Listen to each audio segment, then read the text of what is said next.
So YouTube is full of these software engineering day in a life videos where they wake up, they leave their expensive flat, get a takeaway for breakfast, get to the office, sit down at their MacBook Pro, maybe order a Starbucks if they have something to drink. They'll go out for lunch with their work friends, to restaurants. It feeds into the system of keeping up with the Joneses and in order to be successful, I have to do like they do. I spent a year like that where I thought money wasn't an issue. But at the end of that year, I completely gave it up. And now I get all of my food from either a rice cooker or an air fryer. I sit down with a homemade coffee in front of, well, my MacBook Pro. The point I'm making is when I was at university, I had a student loan to live on and a bursary.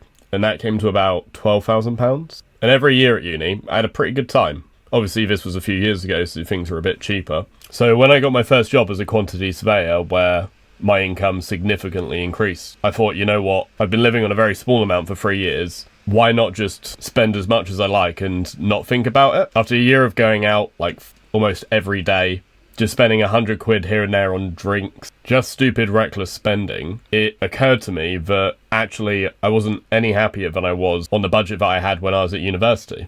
And even then, when I got my job as a software engineer and my salary went up again, I spent more. I wasn't really any happier than I was in the previous job, other than career satisfaction and a better work-life balance. The money wasn't making a difference to me because I'd spent 3 years living on significantly less and being perfectly happy. Obviously, this advice isn't going to work for you if you have dependents, but if you're single or in a relationship, fundamentally, the amount of money that you need to live on can be very low and you can still have a very good quality of life. It just depends on what you prioritize. And if anything, having a tighter budget prevents you from self-destructive behaviors, because if you can just go to a bar and buy as many drinks as you like, we're human. So it's very easy to fall into the rabbit hole of buying more than you should do, and then looking at yourself the next day thinking, well, what was that about? Why? I'm going to aim this video at the average software engineering salary in the UK, because I think if I did this for Americans, it would be kind of disingenuous because I don't know what it's like to live in America, and also my salary isn't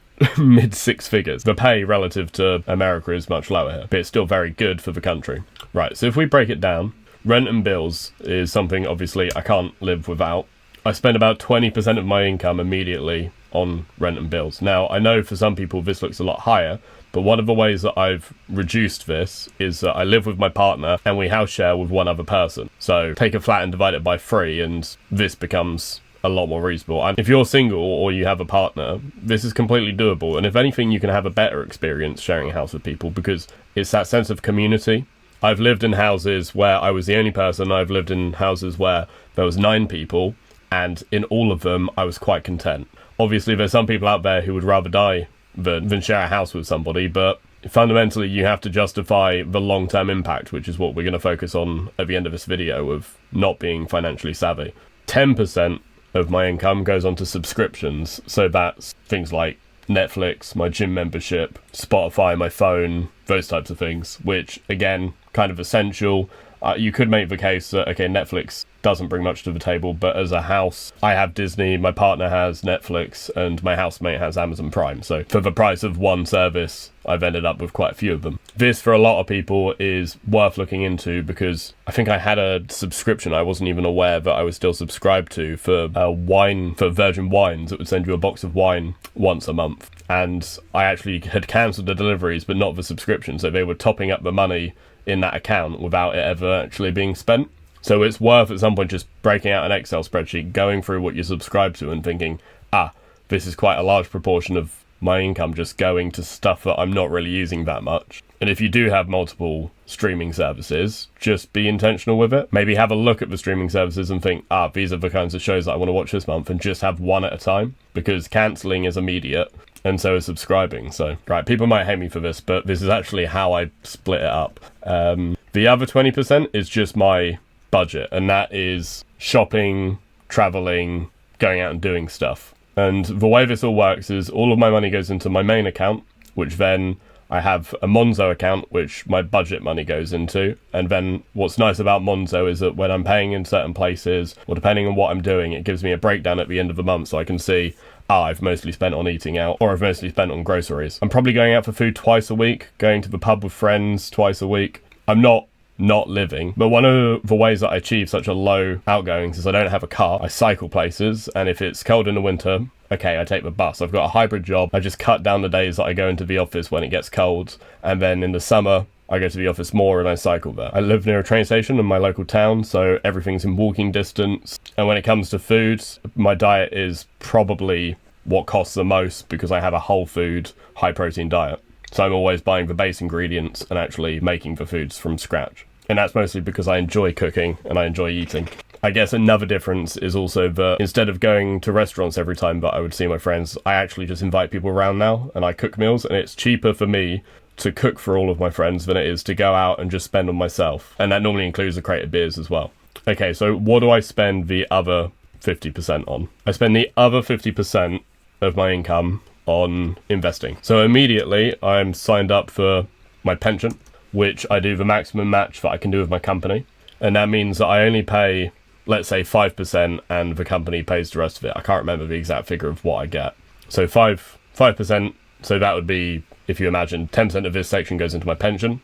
The rest goes into a stocks and shares ISA, which is exclusively ETFs of moderate risk. Why am I doing this? Right, so if we go to an investment calculator, let's say that you're 25 and you're on the average software engineering salary, which is about 38k after tax in the UK. So you're pulling in about £3,100 per month after tax. So if we half that and let's pocket the extra 100 quid just for trips and whatnot, you could put in 1,500, ignore the dollar, I guess if you're American dollars, but if you're British pounds, for this example, that won't matter. If you're 25, you're going to retire at 66, so you've got 41 years. Let's say that you are in an average period of the S&P 500, which returns 10%. Obviously, this could vary. We could live through worse market conditions. We could also live through a bear market where the average return rate's 15%. So let's just sit with 10% because that's what, in its lifetime, it's returned. So I think this number will be quite surprising for people because it's probably a lot more than what you need to retire. And this is assuming that you haven't got a mortgage because you put all of your money into investments instead. The difference is with doing this as opposed to having a mortgage is how free you are. An unfortunate part of being a software engineer is that moving jobs is one of the best ways to quickly increase your salary. People tend to only spend 1 or 2 years in their role in software engineering. And say that role is in London instead of wherever you are, outside of London. And say you live outside of London and that role is inside of London and they require you to be in. Well, having a house makes it a lot more difficult to quickly pack up and move for that opportunity that might be for 10 grand pay rise. That means the difference between you being able to afford to invest like this. And you might think, oh, but what if I decide to settle down and have a family? Well, you can take this money out. And with a stocks and shares ISA, you don't have to wait until you retire. So say you've got your eyes on a house that's £300,000. Well, in 10 years, you could be there. You don't have to worry about the mortgage or rent anymore because you own your home. You're just paying bills. That's a pretty nice position to be in. Also, if you're super frugal and you're doing something like living like I was as a uni student, only living on £1,000 a month, you've got the 4% rule, which is, okay, if you want to retire, how much can you withdraw from the total pot every year until you die? For a safe withdrawal of £12,000, you need £300,000 invested. Well, you could be there in 10 years, and then you're basically able to live off of your investments. Presumably, you're not just going to stop there and retire, but another way of looking at this is the financial freedom it gives. Say that in 10 years' time, you don't want to be a software engineer anymore. Well, that's fine. You can just quit your job, live off your investments for a while until you find what you're passionate about. Or say you want to go traveling for a couple of years. Insert any desires. This is a pretty nice safety blanket to have. And I mean, if you let it keep going for another 10 years, then you're laughing. And if you keep going until you retire, well, you'll be living off of more than 300,000 a year. Now, the only caveat here is that you don't actually just want to put in this amount eternally until you retire, right? Because inflation exists. So realistically, you'd want to increase this with whatever the rate of inflation is. So if that's 6%, okay, at the end of this year, you remind yourself, okay, I need to up my typical contributions by 60 quid a month. So this is assuming that also you're growing in your career, but also salaries go up with inflation. And as you get older, your earning potential increases. And the problem is with this current culture of, okay, I need to have the latest MacBook and the latest technology and the best flat and the nicest car, is that you could quite easily get to retirement and have nothing saved. A lot of people don't opt into their optional pension, let alone put in extra to save for retirement.